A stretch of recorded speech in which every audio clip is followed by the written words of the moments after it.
Mgombea urais wa Jamhuri ya Muungano wa Tanzania kupitia Chama cha Mapinduzi, Mheshimiwa Dr. Samia Suluhu Hassan ahaidi kuufungua zaidi kiuchumi mkoa wa Lindi kupitia maboresho makubwa kwenye sekta za usafirishaji, madini na biashara. Umoja wa Afrika AU watoa pongezi kwa Peter Mutharika aliyeshinda urais nchini Malawi pamoja na wananchi wa Malawi kwa kufanya uchaguzi kwa amani. Na katika michezo, Azam FC yakabidhiwa zawadi ya shilingi milioni 10 ikiwa ni sehemu ya hamasa ya goli la mama kutoka kwa Mheshimiwa Rais baada ya kuichapa El Merreikh Bentiu ya Sudani Kusini mashindano ya Afrika ngazi ya klabu.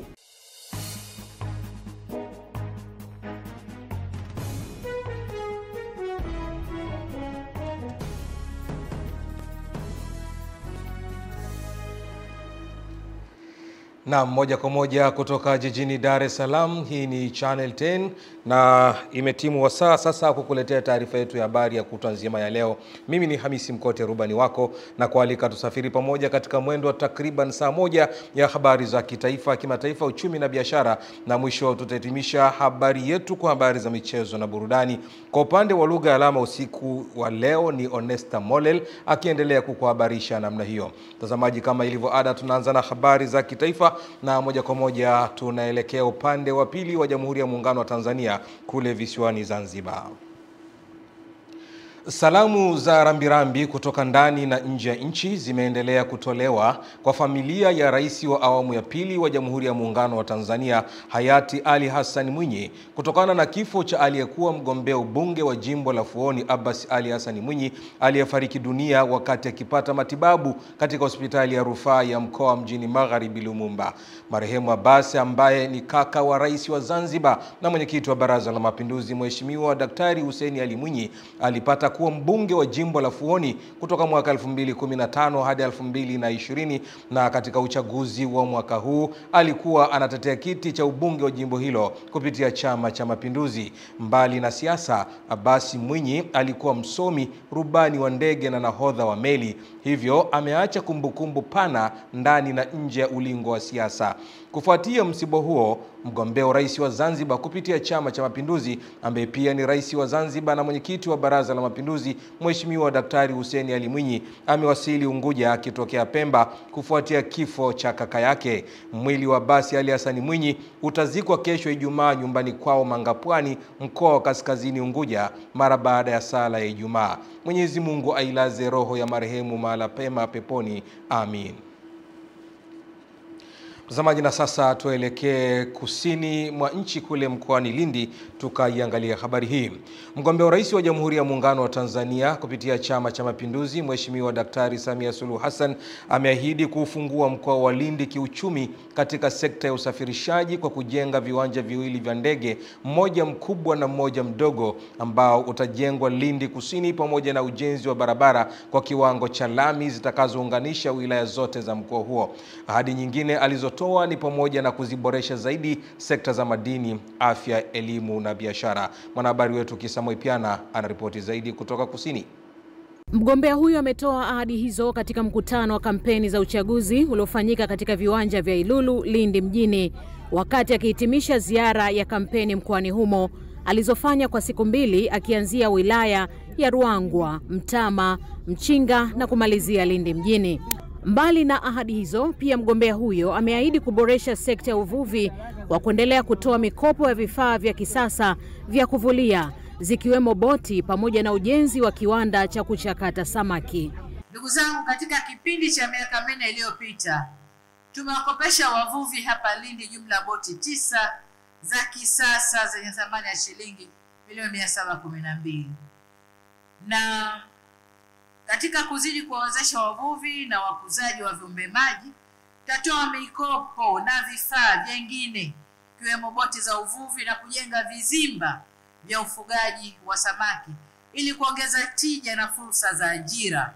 Aidha, akizungumzia swala la upimaji wa maeneo ya madini, Dr. Samia amesema mpaka sasa ni 16% tu ndio imepimwa kwa nchi nzima, na kwamba kasi hiyo itaendelea kuongezeka ili kuyafungua maeneo yenye madini yalete ajira kwa vijana, huku kipaumbele chake kikuu kikiwa ni kwa wachimbaji wadogo. Tufanye kazi ili tuinue utu wa Mtanzania. Na katika kuinua utu wa Mtanzania, mtu wa Mchinga ni kumpatia maji safi na salama, elimu, mtoto wake anasoma pale anamuona, huduma za afya anakwenda anapata, mambo yamezidi anapelekwa hospitali ya juu anatibiwa, yamezidi zaidi anapelekwa rufaa ndani ya Lindi anatibiwa, lakini umeme anao nyumbani, anatumia umeme nyumbani, umeme unalinda maeneo, umeme unazalisha kwenye viwanda. Naye Waziri Mkuu wa Jamhuri ya Muungano wa Tanzania Mheshimiwa Kassim Majaliwa amesema serikali ya Chama cha Mapinduzi CCM imefanikiwa kwa kishindo kuhudumia Watanzania katika sekta mbalimbali muhimu kama vile sekta za maji, elimu, afya na miundombinu. Hivyo kuna kila sababu ya kuaminiwa tena kupewa uongozi kwa awamu nyingine. Hii ni manispaa ndiko ambako mradi mkubwa LNG utakuja kutekelezwa. Na mradi huu pamoja na mazungumzo yote kwenye utekelezaji ni Mheshimiwa Dr. Samia Suluhu Hassan kauweka kwenye utekelezaji. Tunaishukuru serikali ya awamu ya 6 kwa kutupa mradi mkubwa wa maji kutoka Ng'apa hadi Mchinga ambao uligharimu zaidi ya bilioni 12.4. Ni kutaarifu tu ya kwamba kishindo cha Daktari Samia Suluhu Hassan katika mkoa huu wa Lindi kimefanikiwa kusambaratisha kambi ya upinzani baada ya wanachama 4 wa vyama tofauti vya upinzani hapa Lindi kutangaza rasmi kupitia mkutano uliofanyika hapa katika viwanja vya Ilulu hapa Lindi, kutangaza rasmi kwamba wameamua kujiunga na CCM, wakidai kwamba wanavutiwa na utendaji kazi wa Daktari Samia Suluhu Hassan. Ilani ya Chama cha Mapinduzi ambayo Mama Samia ameishika leo, mradi wa gesi upo. Mheshimiwa Rais, mimi kama mwanao, kwa heshima na taadhima, kwa ridhaa yangu mwenyewe bila kushawishiwa na mtu yoyote, siku ya leo ninaunga mkono jitihada za Chama cha Mapinduzi na naomba wananchi wote wa jimbo la Mchinga, Tanzania kwa ujumla, tumuunge mkono Mama Samia mitano tena. Nikiripoti kutoka katika mkoa huu wa Lindi, mimi ni Kisa Mwaipiana wa Naam, asante sana Kisa Mwaipiana kutoka huko mkoani Lindi. Mtazamaji, na sasa tuelekee mkoa wa Pwani kule Kibaha. Chama cha NCCR Mageuzi kimesema kikipata ridhaa ya kuongoza nchi kitasimamia maadili na ajira kwa vijana, kwani ni moja ya vipaumbele vyake muhimu. Margaret Malisa anaripoti. Ahadi hizo zimetolewa katika mkutano wa kampeni zinazoendelea za urais wa chama hicho cha NCCR Mageuzi zilizofanyika Kibaha, mkoa wa Pwani, ambapo mgombea urais wa Tanzania kwa tiketi ya chama hicho Haji Ambari Hamis akiwa ameambatana na mgombea mwenza Evelyn Munisi wataka wananchi wa Kibaha kuhakikisha wanawachagua viongozi wanaotokana na NCCR Mageuzi ili waweze kuwaletea mageuzi. Ndio sababu inayotusukuma sisi kuja kugombea nafasi hizi. Sika na kwamba kuna mambo hayafanyiki, yapo yanafanyika, lakini hayatoshi. Tunataka mengi zaidi. Na watu katika dunia nzima ya sasa, watu wanashindana kuleta maendeleo, hawashindani kuleta ufisadi. Tunayo sera yetu nzuri sana ya uzawa. Mkituchagua, mtakuwa wa kwanza kupata ajira kwenye viwanda. Sio sifa kuwa na viwanda vingi alafu vijana wetu mnabaki maskini, mnalialia mkihangaika na bodaboda na degree zenu. NCCR tumejipanga kulikomesha hilo. Kwa upande wake, mgombea ubunge wa jimbo la Kibaha mjini kwa tiketi ya chama hicho Bupe Mwakabanga amewataka wanakibaha kutokufanya makosa, badala yake wamchague ili aweze kuwaletea maendeleo. Kibaha ni kwetu, changamoto nazijua, nazifahamu, nazitambua, nikilala nikiamka nazifahamu. Niaminini, tujenge upya. Tarehe 29 tunafanyaje? Tunaenda kupiga kura.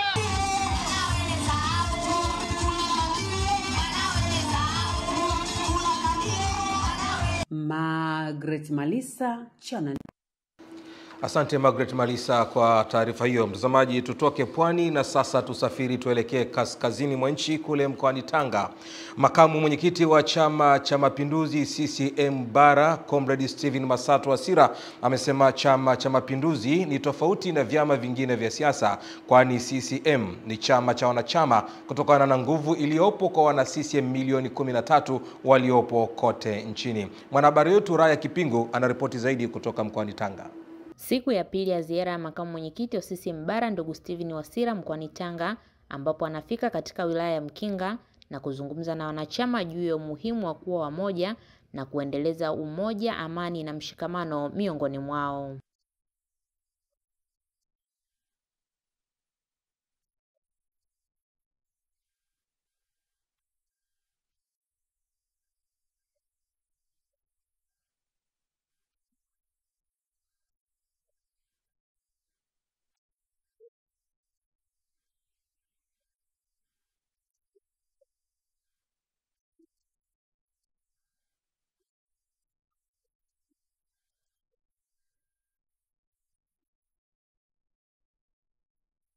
Kwa upande wake mwenyekiti wa CCM mkoa wa Tanga Ustadh Rajabu Abdalla akawahamasisha wananchi kujitokeza kupiga kura ili wagombea wanaotokana na CCM waweze kushinda kwa kishindo. Wakati huo uchaguzi tusifanye masihara.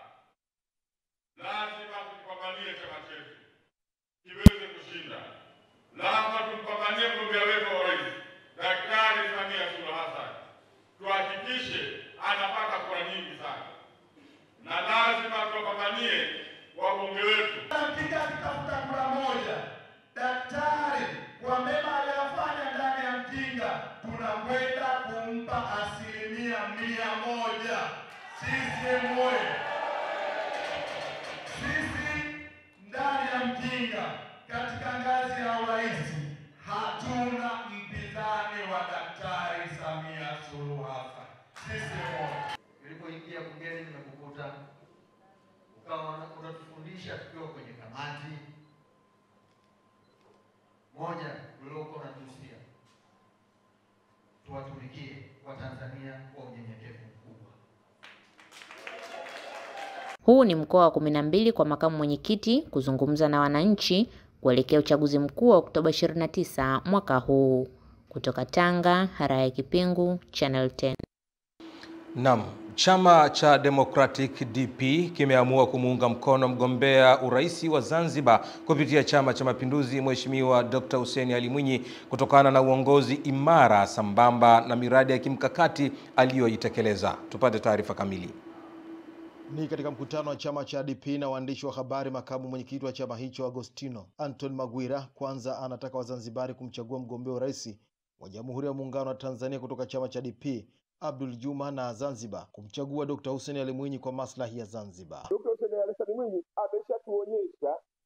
ametuonyesha msimamo wake, ametuonyesha nini anafanya, ametuonyesha kwa vitendo. Kwanza kwenye kutetea maslahi ya nchi yuko mstari wa mbele, lakini kwenye kuunganisha nchi yuko mstari wa mbele. Aidha, Magwira anafafanua sababu za kutangaza kumuunga mkono mgombea huyo urais wa Zanzibar kupitia Chama cha Mapinduzi. Mikoa mitatu ya Zanzibar ilikamilika na mkoa wa Kusini Pemba. Kwa bahati mbaya sana kuna baadhi ya watendaji wetu walishindwa kukamilisha zoezi la kutafuta wadhamini wale 200 katika mkoa wa Kaskazini Pemba. Na hapo ndipo hicho ndio kilisababisha kukosa kuweka mgombea. Naibu katibu mwenezi wa DP Zaina Juma Hamisi anawataka wananchi kuhudhuria kwa wingi kwenye mikutano ya kampeni, kusikiliza sera na kulinda amani iliyopo nchini. Usifanye vurugu, wasitukane, wakenda kwenye mihadhara wawe na heshima. Heshima ni kitu kikubwa, na kubwa ndio tunataka usalama wa nchi na amani ya nchi iwepo. Timu kichagua Makunduchi mtakwenda kwa dakika 3. Makunduchi mtakwenda kwa dakika 3, tutakwenda usafiri wa umeme, gari zitatumia umeme. Mbali ya chama cha DP kutangaza kumuunga mkono mgombea huyo wa rais wa Zanzibar kwa tiketi ya CCM, pia kimesema kitamnadi mgombea huyo kwenye mikutano yake ya kampeni kwa upande wa Zanzibar. Juma Kasim, Channel 10, Zanzibar. Haya, asante sana Juma Kasim kwa taarifa hiyo. Mtazamaji, na sasa tusafiri tuelekee nyanda za juu kusini kule mkoani Iringa.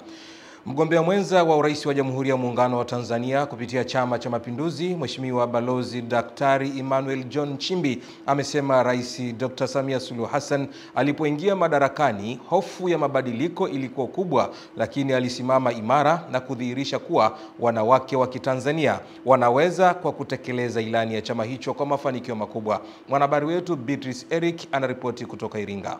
Dr. Nchimbi amesema hayo akiwa katika mkoa wa Iringa, wilaya ya Iringa vijijini, Itunundu, na kueleza yatakayotekelezwa kwa wakazi wa Isimani kuwa ni pamoja na mengineyo ni utekelezaji wa miradi mipya ya maji ikiwemo ujenzi wa visima vipya pamoja na kuimarisha huduma za ugani, hatua ambayo itasaidia kuongeza uzalishaji wa mpunga ambao kwa sasa wana uwezo wa kuzalisha tani 1045 kwa mwaka. Lakini nasema pamoja na mradi hiyo mikubwa iliyofanikiwa sana kwa kazi ya mbunge na rais wetu, lakini vile vile katika miaka hii mitano tumesema tunakwenda kuanzisha mradi mwingine tena mpya wa maji. Lakini vile vile tunakwenda kujenga visima vipya virefu vya maji 5.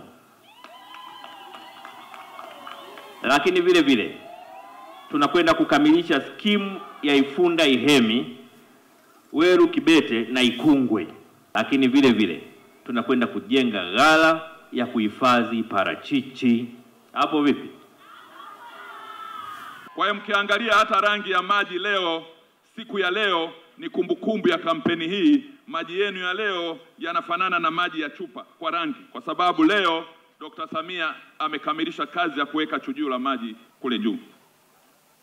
Lakini kwa sababu Isimani ya juu haijawahi kuwa na maji tangu historia, na hii ndio ilikuwa kilio changu, maji ya Isimani, barabara ya lami, lakini na mifereji. Mambo mengi ambayo wakazi wa Itunundu, jimbo la Isimani, wameyazungumza kwamba Chama cha Mapinduzi kimeyafanya, lakini kikubwa zaidi eneo hili wanategemea uchumi wao kwa kilimo cha mpunga ambacho tayari skimu za umwagiliaji zimeanza kujengwa. Kuna mradi mkubwa sana wa umwagiliaji ambayo zaidi ya bilioni 58 imefanyika hapa na huo mradi unaendelea. Kuna shule ambazo zimejengwa nyingi sana, kuna hospitali ya wilaya ambayo imejengwa mpya kabisa. Imetufanyia mambo makubwa. Sasa hivi kuna mfereji mkubwa katika nchi nzima ambao umegharimu shilingi bilioni 54. Unajengwa sio muda mrefu, kilimo cha umwagiliaji cha mpunga kitaimarika kuliko eneo lolote lile. Kampeni za mgombea mwenza hivyo ndivyo zimehitimishwa katika eneo la Itunundu, jimbo la Isimani, tayari kwa kuanza kuchanja mbuga kuelekea mkoa wa Dar es Salaam ambako pia atatembea katika majimbo mbalimbali akisaka kura za Chama cha Mapinduzi. Nikiripoti kutoka Itunundu katika jimbo la Isimani ililopo Iringa, Beatrice Eric, Channel. Asante Beatrice Eric Mwaijulu kwa taarifa hiyo. Watu wawili wamefariki dunia huku wengine 16 wamejeruhiwa baada ya lori la mizigo aina ya Fuso walilokuwa wakisafiria kutoka Handeni kuelekea kwenye mnada uliopo kijiji cha Mabalanga wilayani Kilindi mkoani Tanga kupinduka kwenye eneo la Msente wilayani humo. Mwanahabari wetu Ernest Mbezi anaripoti kutoka Kilindi. Wakielezea ajali hiyo iliyotokea asubuhi ya leo ikihusisha lori hilo la mizigo aina ya Fuso lenye namba za usajili T760 BHY, baadhi ya majeruhi pamoja na walionusurika kwenye ajali hiyo wamesema. Nilikuwa naenda sokoni Mabalanga. Tumeenda, tulipofika Msente, dereva akashuka na konda, wakawa wanatengeneza. Tulivyoamka tena pale tunavyoshuka hivi, ilianza kuzima. Alivyowasha, ndio hapo ikapoteza upepo. Ndio hapo ikaanza kuenda mbio karibu na darajani pale, ndio akaidondosha.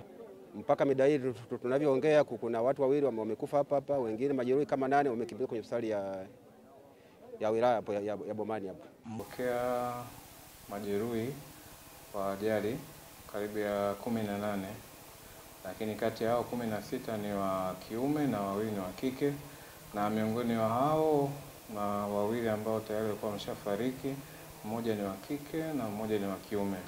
Ambaye wa kiume ana miaka kama kadiria 23 na huyo wa kike kadiria kama miaka 20 hivi.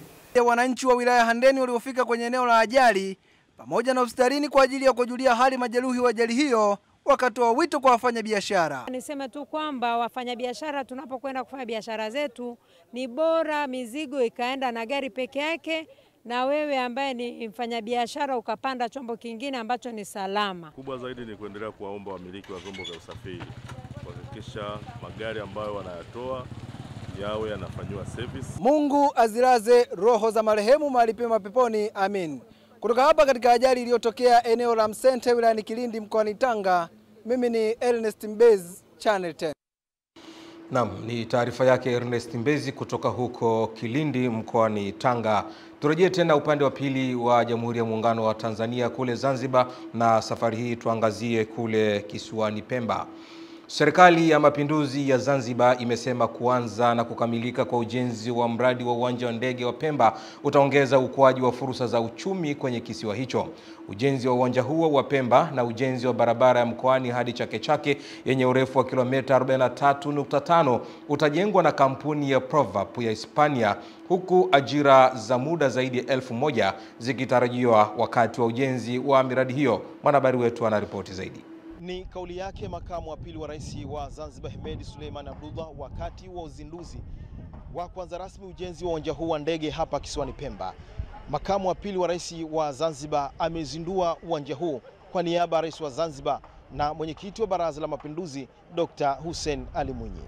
Serikali leo inazindua rasmi kuanza kwa mradi wa ujenzi wa uwanja wa ndege wa Pemba unaotarajiwa kuhudumia abiria 330,000 kwa mwaka kwa ndege za ndani na za kimataifa. Ni mategemeo ya serikali kuwa miradi hii itakapokamilika itapelekea kuimarika kwa huduma za usafiri wa anga na kuifungua Pemba kiuchumi. Katibu Mkuu Wizara ya Ujenzi, Mawasiliano na Uchukuzi Zanzibar, Dr. Habiba Hassan Omar, akatoa maelezo ya kitaalam kuhusiana na ujenzi wa mradi huu. Ujenzi wa njia ya kuruka na kutua ndege, yani runway, yenye urefu wa mita 2510 na upana wa mita 45 utakaokuwa na uwezo wa kutua ndege zote za aina ya Code C. Kwanza, utaboresha huduma za usafiri wa anga na kuongeza idadi ya safari za ndege, jambo litakaloongeza fursa za biashara, ajira na kukuza sekta ya utalii. Ajira itaongezeka kwa vijana wetu, watakuwa na elimu kubwa juu ya utalii, fursa kubwa itajitokeza kupitia uwanja huu na mambo ambayo tumeahidiwa kwamba atafanyika hapa.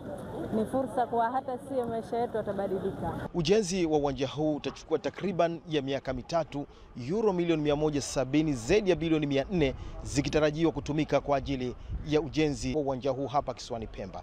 Ni kiripoti kutoka hapa uwanja wa ndege Pemba, Juma Kasim wa Channel 10. Mtazamaji, baada ya kuangazia matukio mbalimbali katika mikoa mbalimbali, na hebu sasa turejee hapa jijini Dar es Salaam. Naibu Waziri Mkuu wa Jamhuri ya Muungano wa Tanzania, Mheshimiwa Dr. Doto Mashaka Biteko amewataka wahandisi nchini kuendelea kufanya kazi kwa kuzingatia maadili na viapo vyao vya kazi kwa kuiletea heshima taaluma hiyo, kwani taifa linawategemea. Tupate taarifa kamili. Biteko ameyasema hayo wakati akifungua kongamano la mwaka la siku ya wahandisi nchini lililoandaliwa na Bodi ya Usajili wa Wahandisi ERB linalofanyika kwa siku 2 jijini Dar es Salaam kwa niaba ya Waziri Mkuu wa Jamhuri ya Muungano wa Tanzania, Mheshimiwa Kassim Majaliwa. Biteko amesema serikali inatambua mchango wa wahandisi nchini na umuhimu wa kazi yao ambayo ni moyo wa maendeleo ya taifa na dunia kwa ujumla. Vyema tukumbuke kuwa katika njia yoyote ya maendeleo, wahandisi ndio wanaotangulia mbele na baadaye fani nyingine hufuata. Sisi ni rahisi sana kuregulate kuliko kufacilitate. Pia Dr. Biteko ameitaka Bodi ya Usajili wa Wahandisi nchini ERB wasaidia wahandisi wadogo ili waweze kukua, pamoja na kuwapa motisha wahandisi wanaofanya kazi vizuri kwa kusimamia miradi mbalimbali inayotekelezwa kote nchini. Ni rahisi kuregulate kuliko kufacilitate. Bodi kama hizi zinapokutana na wahandisi, mhandisi moyo usimdunde. Akisikia bodi inanitembelea leo, asianze kuhangaika kutafuta makaratasi ya kutafuta uhalali wa kuonekana yuko sahihi. ASERU wanakuja ndugu zangu kuniangalia wapi na mapungufu, wanisaidie ili niende mbele. Tunaendelea kushirikiana na bodi ya usajili wa wahandisi na wadau wengine wa sekta ya kuendeleza sera, miongozo na programu za kukuza ubunifu, maadili na usimamizi wa rasilimali. Katika hii miradi nilikuwa na ushiriki mkubwa sana wa wahandisi wa Tanzania, wengi sana wanashiriki, na tofauti na huko nyuma ambao wahandisi wa nje walikuwa wanashiriki, lakini kipindi hiki wameshiriki wahandisi. Salma Shabani, Channel 10. Na mtazamaji, na sasa tusafiri tuelekee kanda ya Ziwa kule mkoani Mara tukaiangalie habari hii. Mkuu wa Jeshi la Kujenga Taifa Meja Jenerali Rajabu Mabele amesema jeshi hilo limeanza kutoa mafunzo ya uzalendo wa kidijitali kwa vijana wanaohitimu mafunzo ya Jeshi la Kujenga Taifa ili waweze kuwa walinzi wa usalama wa mtandao kwa taifa lao na kusimama katika maadili mema ya Kitanzania. Mwanahabari wetu Musa Makali anaripoti kutoka kanda ya Ziwa.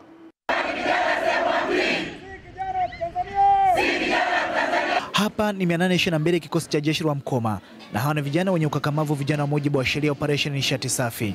Mafunzo yao yanayowakilisha mafunzo nchi nzima yanayohitimishwa hapa 822 kikosi cha jeshi la Mkoma. Tumekuja na somo jipya ambalo litaendelea kuliboresha, linaitwa uzalendo wa kidigitali. Hawa vijana tumewaandaa, wanaenda kuwa ni mabalozi wema wa mtandao wenye maadili na walinzi wa usalama wa kidigitali. Jenerali Rajabu Mabele anawataka vijana hawa kuhakikisha wanakiishi kiapo bila kusahau kuzingatia nidhamu wakati wote.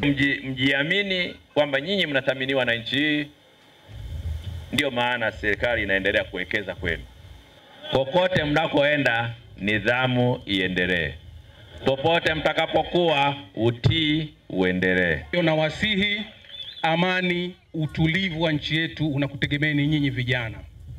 Kwa hiyo tulijua hilo. Aura akizungumza kwa niaba mkuu wa majeshi, Brigadier General George Tangare anawataka vijana kujiepusha na vitendo vitakavyowapelekea kuzorotesha afya zao, lakini pia kuyaishi mafunzo waliyopata kwa takriban majuma 12. Kutekeleza yale yote mliofundishwa na kuzingatia maadili pamoja na kujiepusha na vitendo vitakavyowasababishia matatizo ya afya ya mwili na akili. Weza kujengewa uadilifu, utii, uhodari na nidhamu ya hali ya juu, lakini wakienda huko watakakokwenda wataendelea kuwa wazalendo namba moja kwa taifa lao. Kutoka hapa 822 kikosi cha jeshi la Mkoma, jina langu ni Musa Makali na hii ni Channel 10.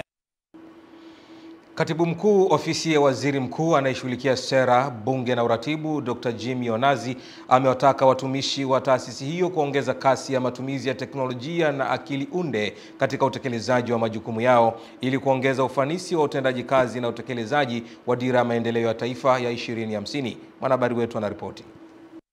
Daktari Onazi ametoa maelekezo hayo jijini Arusha wakati wa kikao kazi cha mazingativu ya watumishi wa taasisi hiyo chenye lengo la kuimarisha mshikamano, kuongeza ufanisi wa kazi na kuboresha utendaji kazi wa watumishi wa umma. Akili unde iko kwenye vidole vyako sasa. Ni namna ambavyo wewe mwenyewe utakavyotumia katika kuhakikisha kwamba unatekeleza majukumu yako vizuri na unapata mafanikio. Ofisi ya Waziri Mkuu, Sera, Bunge na Uratibu nayo jukumu hilo la kuhakikisha kwamba inakuwa mfano bora wa kufikia malengo, lakini vile kufikia ushindani ambao nchi yetu inahitaji. Awali, mkuu wa wilaya ya Arusha Joseph Mkude akimwakilisha mkuu wa mkoa wa Arusha Amos Makala amesisitiza uwajibikaji wa viongozi na watumishi katika kupambana na tatizo la dawa za kulevya. Kuimarisha utendaji wetu katika nyanja zote ili tuendelee kupata mafanikio zaidi katika uratibu, ufuatiliaji na tathmini. Sehemu ya akili 4 ambazo anazo mwanadamu.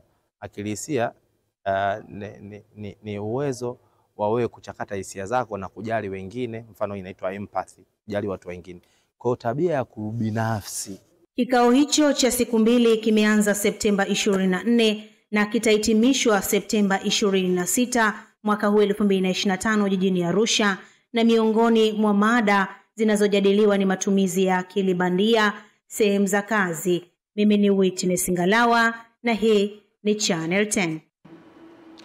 Mfuko wa huduma za afya Zanzibar ZHSF kwa kushirikiana na mfuko wa taifa wa bima ya afya NHIF wameendesha semina kwa watoa huduma za hospitali ambao wanatoa huduma za afya kwa mikoa ya Dar es Salaam, lengo likiwa kuwawezesha wanachama wa ZHSF kupata huduma kwa wakati wanapokuwa Tanzania bara.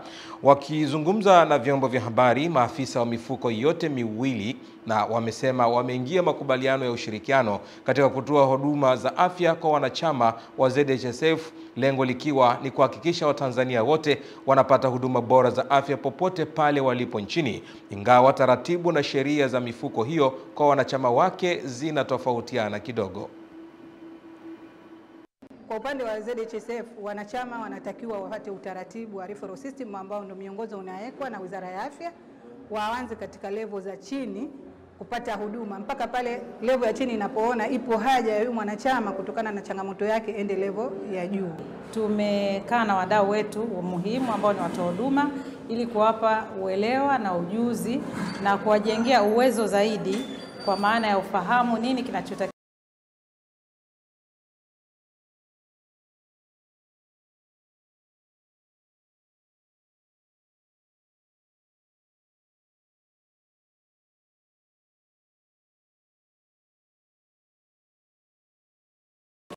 kufanyika katika kuwezesha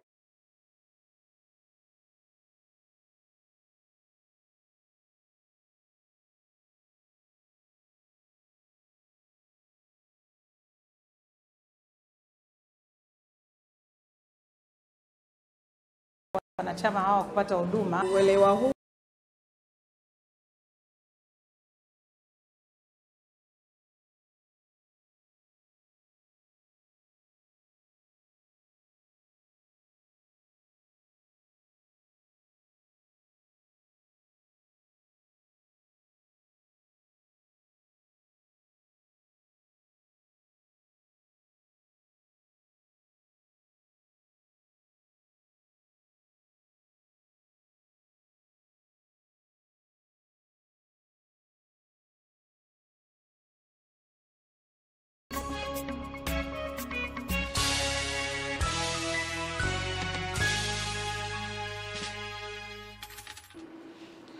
Na mtazamaji, kama ndo kwanza unaungana nasi, kipindi hewani ni Channel 10 habari, na sasa ni wasaa wa habari za uchumi na biashara, na mchumi wetu kwa siku ya leo ni Lulu Ali.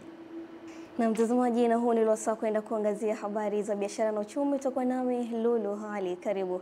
Serikali ya mkoa wa Tabora imewataka wafanyabiashara ndogo ndogo na wajasiriamali kwa ujumla kujisajili kwenye vikundi ili waweze kutumia vizuri fursa za zabuni zinazotolewa na taasisi mbalimbali za serikali ambazo kimsingi zimekuwa zikiwainua kiuchumi na hata kuondolea umaskini wa kipato unaowakabili. Mwanahabari wetu Pendo Salu anatuarifu zaidi. Mkuu wa mkoa wa Tabora Paul Chacha ametoa wito huo wakati akifungua kongamano lililoitishwa na PPRA katika ukumbi wa chuo cha utumishi wa umma Tabora, ambalo limewashirikisha wajasiriamali kutoka wilaya zote 7 za mkoa wa Tabora. Ndugu zangu, hayawezi kuja tu umekaa. Wewe hangaika. Hivi kuna mtu amekuja ofisini kwangu hapa, sijampa hata nauli. Aliyewahi kuja ofisini kwangu sijampa nauli. Kwa mjitahidi msituangushe. Hizi hela zipo kwa ajili yenu. Yesu amesema kama ufanyi kazi na usile. Mtume Muhammad anasema ukitoka tu mguu wako ameuombea, maana yake ukosi. Kwa hiyo tokeni, hangaikeni. Lazima mpate mafanikio. Na sisi tupo kama serikali kusimamia mafanikio yako. Pate haki yako, usidhulumike, usiibiwe na namna nyingine yote ambayo inaweza ikakudhulumu haki yako. Tupo kupambana nayo. Mhandisi Suma Atupele ni meneja wa PPRA kanda ya kati na magharibi, anabainisha lengo la kongamano hili. Lengo la mamlaka ni kuhamisha hizi fursa kutoka kwenye maandishi na kwenda sasa kuwa halisi, watu wanufaike, ziwakwamue kiuchumi, waachane na hali ya utegemezi. Ajiandikisha pia tukasajili PPRA, manunuzi ya umma, na sasa hivi tunanufaika kwa sababu ni wazabuni pia.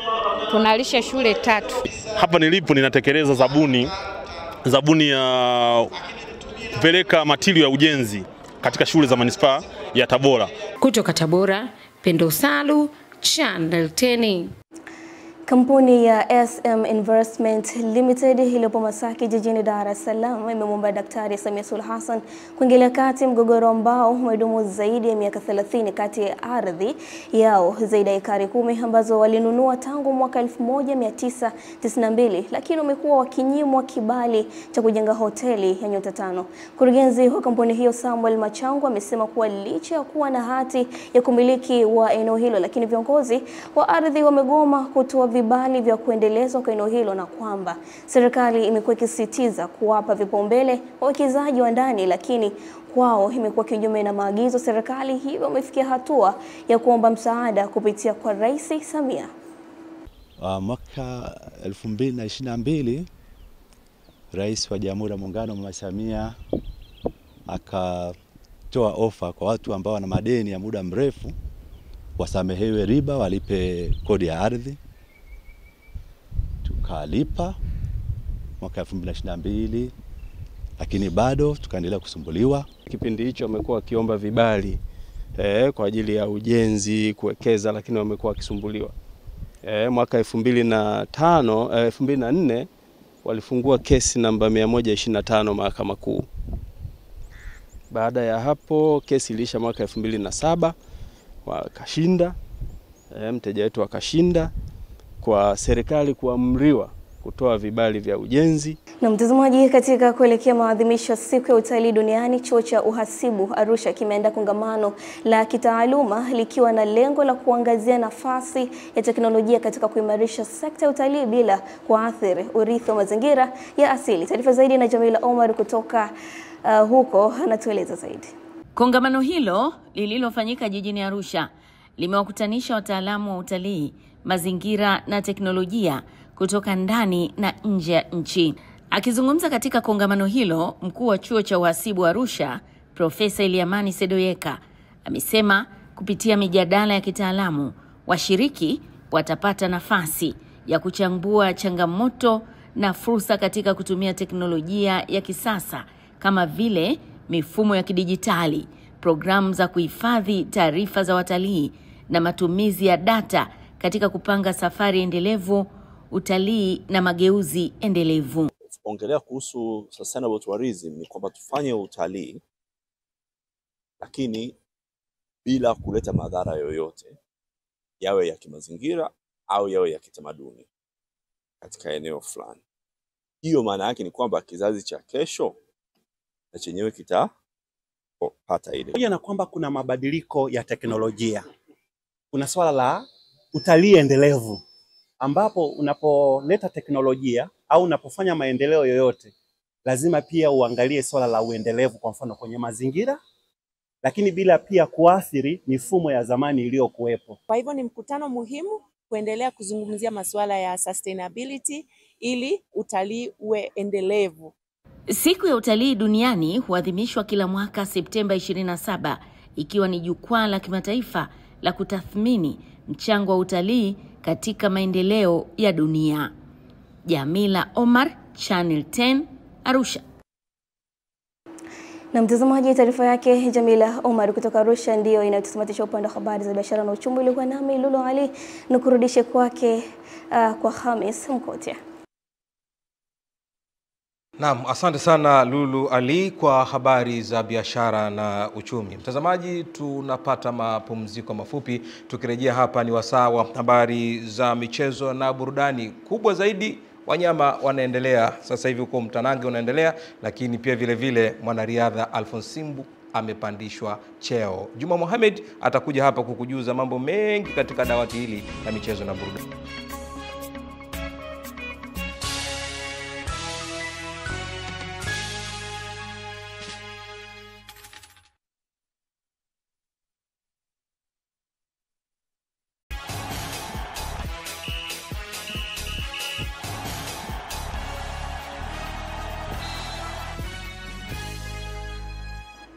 Naam, hujambo na karibu sana popote pale ulipo. Ni nyakati nzuri ambazo tunakuja kutazama habari za michezo na burudani usiku huu wa leo. Mimi naitwa Juma Mohamed, niko hapa na Onesta Morel. Taungana wote kutazama habari za michezo na burudani usiku huu. Karibu.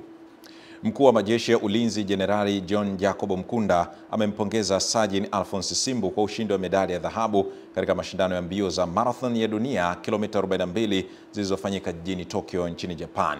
Pamoja na pongezi hizo, Jenerali Mkunda amempandisha cheo kutoka Sajin na kuwa Sajin Taji, tukio lililofanyika ofisini kwake makao makuu ya jeshi Upanga jijini Dar es Salaam leo Septemba 25. Tuungane na mwanahabari wetu kwa undani zaidi wa taarifa hiyo.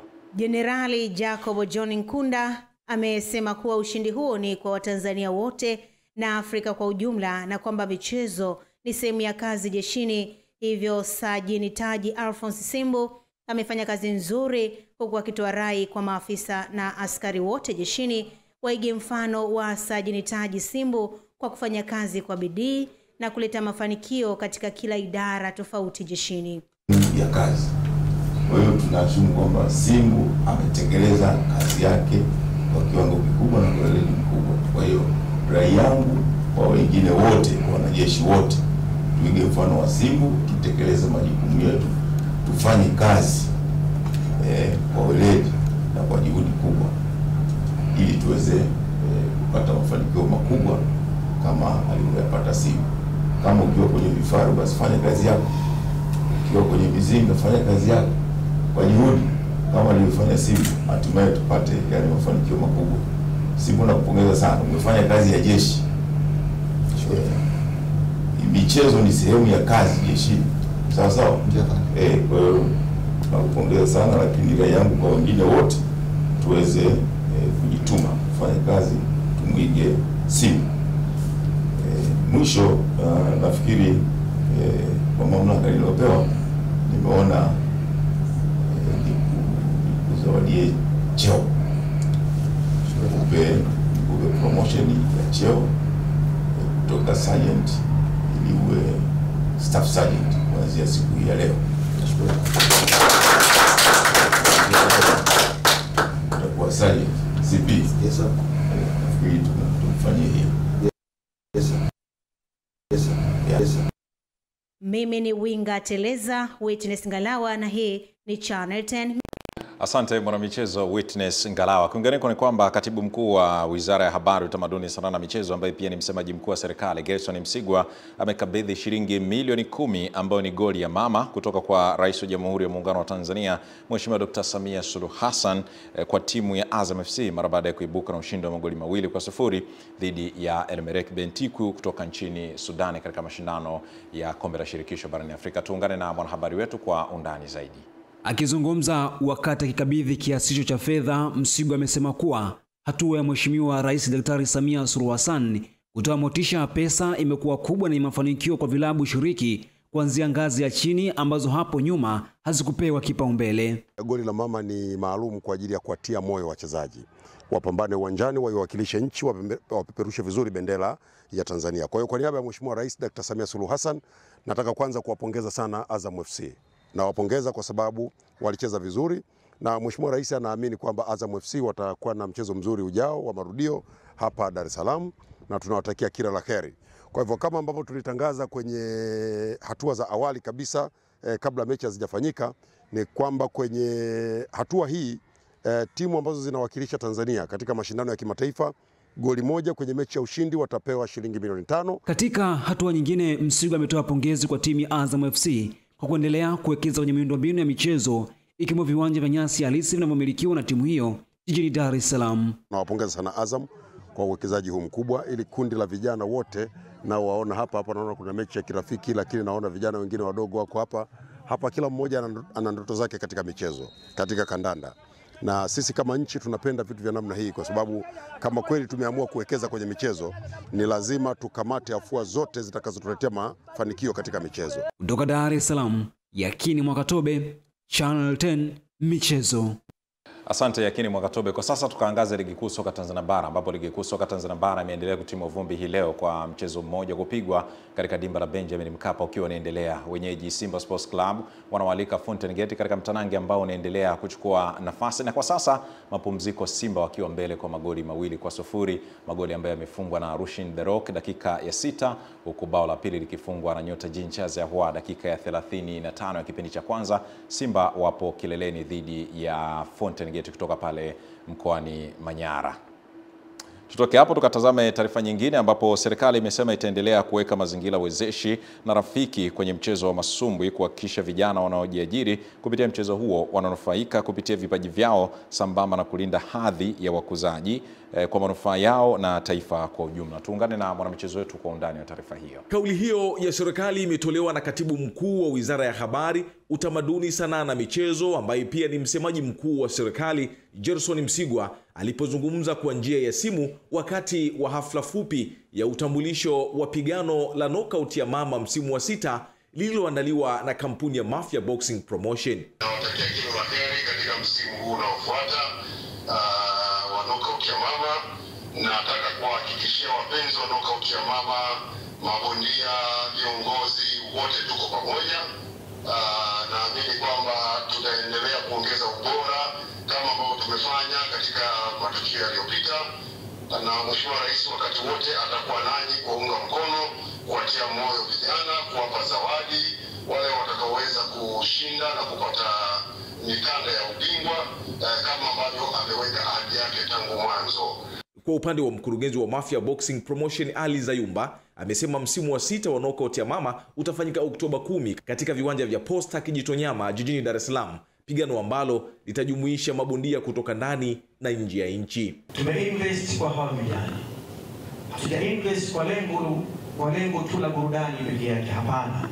Lakini tujue kwamba boxing vile vile ni biashara. Kwa hiyo tukiinvest kwa vijana, hatuangalii tu kuwapa burudani washabiki, hapana. Lakini tu tunataraji kuna vitu vikubwa vinakuja baadaye kwa kampuni, lakini pia kwa vijana hawa kwa ujumla. Nimejiandaa vizuri, nina utimamu wa akili pamoja na mwili kuweza kuhakikisha naendeleza jina langu la Knockout Master. Napenda kumshukuru Mama Samia Suluhu Hassan na napenda kushukuru uongozi wa Mafia Boxing kwa sababu hao ndio kila kitu mpaka tunaweza kufikia malengo yetu. Siku ya tarehe 10 ni bora kufa kuliko moyo. Yaani ndio maana mtu mpaka mkoa safari. Ningi mwateje. Mimi ni Juma Abdurrahmani na hii ni Channel 10. Tukatazame soka, ambapo klabu ya soka ya TRA United imetangaza rasmi kutumia uwanja wa CCM Jamhuri jijini Dodoma kuwa uwanja wake wa nyumbani kwenye michezo ya ligi kuu soka Tanzania bara, mara baada ya uwanja wa Ali Hassan Mwinyi kufungiwa kutumika kwa kukosa vigezo vya kanuni na sheria za mpira wa miguu. Hayo yameelezwa na afisa habari wa TRA United Christina Mogala wakati timu hiyo ikiendelea na mazoezi, na kusema kuwa kikosi hicho kitaanza kutumia uwanja huo kwenye mchezo wake wa nyumbani dhidi ya Mashujaa. Tumechagua uwanja wa Jamhuri Dodoma, uwanja ambao tutautumia katika michezo yetu dhidi ya Mashujaa ya kule mkoani Kigoma. Lakini katika kuchagua uwanja huo bado tunaendelea sasa kufanya ukarabati, kwa sababu maelekezo tayari tushapewa ni kitu gani ambacho tunahitaji kwenda kufanya, kwa maana ya kuangalia au kurekebisha pichi kutokana na mapungufu ambayo yapo. Kwa hiyo tangia tumepata barua ya kufungiwa kwa uwanja wetu wa Ali Hassan Mwinyi, tumeanza sasa kuweka mikakati yetu ya kuona ni kwa namna gani ambavyo tunaweza tukahakikisha kwamba tunafanya jitihada za haraka ambazo zitawezesha sisi sasa kama klabu kumaliza mchakato huo wa kufanya maboresho ya uwanja, na hivyo sasa kuita kamati ambayo inakagua leseni ya viwanja ili kuja kujiridhisha na uwanja wetu tena kwa mara nyingine, na hivyo kuweza kuruhusiwa tuweze kuendelea katika michezo yetu ya nyumbani. Nafasi hiyo tukatazame yaliyojiri kunako anga la michezo na burudani kimataifa. Tuungane na msimulizi wetu. Michezo katika anga la kimataifa. Klabu ya Liverpool imethibitisha kwa beki wake chipkiz Giovanni Leon atakaa nje kwa muda mrefu kufuatia jeraha alilopata katika mchezo wa kombe la Carabao dhidi ya Southampton wiki hii. Vipimo vya kitabibu vimebainisha kwamba Leon amepata jeraha la nyuzi za mbele za goti kwenye mguu wa kushoto. Madaktari wa Liverpool wamesema kuwa upasuaji na tiba maalum zinahitajika, huku muda wa mapumziko ukikadiriwa kufikia miezi 6 hadi 9 kabla ya kurejea uwanjani. Leoni ambaye hivi karibuni alisajiliwa na Liverpool alikuwa anatarajiwa kuwa sehemu ya mpango wa muda mrefu wa kikosi cha kwanza, hali ambayo inakwenda tofauti baada ya kupata majeraha. Kocha na mashabiki wa klabu hiyo sasa watalazimika kusubiri kwa muda mrefu kabla ya kumuona tena kijana huyo akicheza. Na sasa tuhamie katika masumbwi. Bingwa wa zamani wa dunia katika madaraja tofauti ya uzito wa mchezo wa masumbwi, Roy Jones Jr. ametoa ushauri na maoni kuhusu bondia nyota raia wa Mexico Saul Canelo Alvarez. Akizungumza na vyombo vya habari vya kimataifa, Jones Jr. alimtaja Canelo kuwa bado ni mmoja wa mabondia bora duniani, hasa katika uzito wa super middleweight, na kumpongeza kwa uthubutu na uwezo wa kukabiliana na changamoto kubwa za ulingoni. Jones Jr. amemshauri Canelo kutojihisi lazima kukubali kila pambano linalotakiwa na mashabiki, akisema bondia huyo anapaswa kuchagua mapambano kwa uangalifu ili kulinda afya na ubora wake wa mchezo. Hata hivyo, bingwa huyo wa zamani hakusita kutoa maoni ya ukosoaji. Alieleza kuwa Canelo bado ana dosari ndogo za kiufundi, hasa katika matumizi ya ngumi ya kushoto ambayo mara nyingine haina nguvu ya kutosha. Aidha, Roy Jones Jr. alitilia shaka nafasi ya Canelo katika orodha ya mabondia bora wa kihistoria wa Mexico, akisema huenda yuko kati ya 5 hadi 6 bora, si 3 wa juu kama wengine wanavyodai. Eden Bahati, Channel 10 michezo kimataifa. Asante mwanamichezo Eden Bahati kwa kutoa hadithi ya habari za michezo na burudani kimataifa, na ndiyo tamati ya habari za michezo na burudani usiku huu wa leo. Ulikuwa nami mwanamichezo wako Juma Mohamed, lakini kwenye upande wa tafsiri ya lugha ya alama nilikuwa naye Onesta Morel. Tupate muhtasari wa habari kisha Hamisi Mkoti atakuja kuhitimisha hapa habari usiku wa leo. Asante na wakati bora kwako.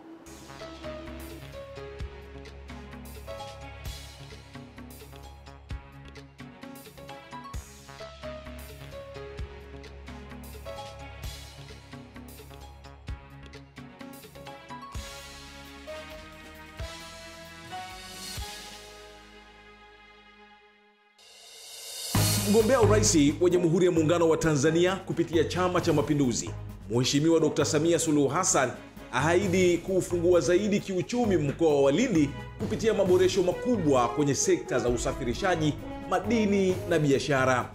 Umoja wa Afrika AU watoa pongezi kwa Peter Mutharika aliyeshinda urais nchini Malawi pamoja na wananchi wa Malawi kwa kufanya uchaguzi kwa amani. Na katika michezo, Azam FC yakabidhiwa zawadi ya shilingi milioni 10 ikiwa ni sehemu ya hamasa ya goli la mama kutoka kwa Mheshimiwa Rais baada ya kuichapa El Merreikh Bentiu ya Sudani Kusini mashindano ya Afrika ngazi ya klabu.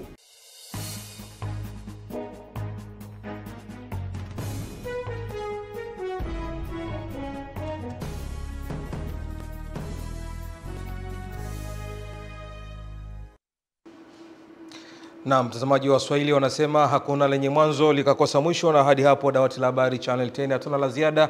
Tunatamatisha namna hiyo, lakini ni mshukuru Lulu Ali ambaye alikuletea habari za biashara na uchumi, na hivi punde Juma Mohamed ametoka kukuletea habari za michezo na burudani. Na kwa kipekee kabisa ni kushukuru wewe mtazamaji popote ulipo ukiendelea kufuatilia matangazo haya. Kwa niaba ya Onesta Morel ambaye amekuletea habari hizi kwa lugha ya alama, mimi ni Hamisi Mkote rubani wako. Asante na kwaheri kwa sasa.